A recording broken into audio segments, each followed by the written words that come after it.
High বন্ধুরা, বৈশাখী রান্নাঘরে আপনাদের সবাইকে স্বাগত। আশা করি সবাই ভালো আছেন, সুস্থ আছেন। আজকে আমি একটা নতুন রেসিপি আপনাদের সঙ্গে শেয়ার করতে চলে এসেছি। ইঁচড়ের ঝালের রেসিপি।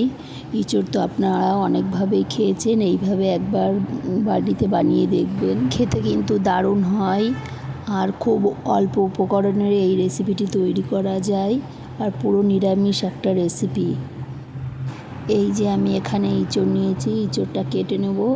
ইঁচড়টা কিন্তু একদম কচি না, একটু দানা হয়ে গেছে। এই যে আমি ইঁচড়টাকে ভালো করে কেটে নিয়েছি ছোট ছোট করে, এই দেখুন।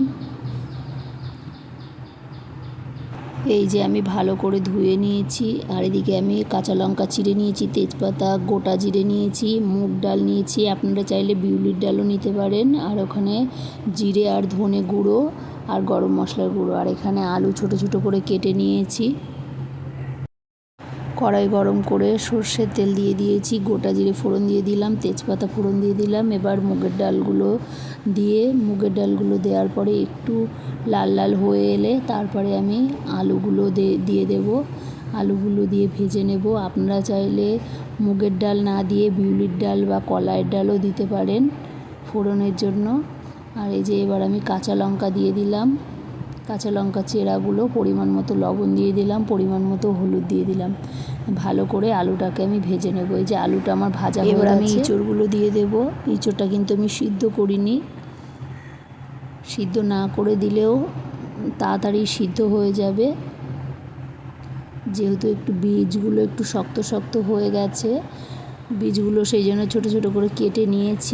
গ্যাসটা কমিয়ে ভালো করে ভেজে নিতে হবে। এই যে ভাজা হয়ে গেছে, এবার আমি জল দিয়ে দেব, জল দিয়ে সিদ্ধ করতে দিয়ে দেব। এই যে ইঁচড়টা ফুটে উঠেছে, ও সিদ্ধ হয়ে গেছে। এবার আমি ভাজা মশলার গুঁড়ো দিয়ে দেব, জিরে আর ধনের গুঁড়ো দিয়ে দিলাম, দিয়ে ভালো করে নেড়ে নেব। এই যে পরিমাণ মতো লবণ দিয়ে দেবো, একদম পুরো শুকিয়ে গেছে। আর এই যে গরম মশলা আর ঘি দিয়ে দেব, দিয়ে একটু নেড়ে নেব। দেখুন একদম শুকিয়ে গেছে। আর এই রান্নাটা কিন্তু এরকম শুকনো শুকনোই হবে, ঝোল হবে না। এই যে পুরো রেডি হয়ে গেছে ইঁচড়ের ঝাল। এবার আমি নামিয়ে নেব। এই যে আমি নামিয়ে নিয়েছি। এই রেসিপিটি আপনাদের যদি ভালো লেগে থাকে একটা লাইক, কমেন্ট এবং প্রচুর শেয়ার করবেন।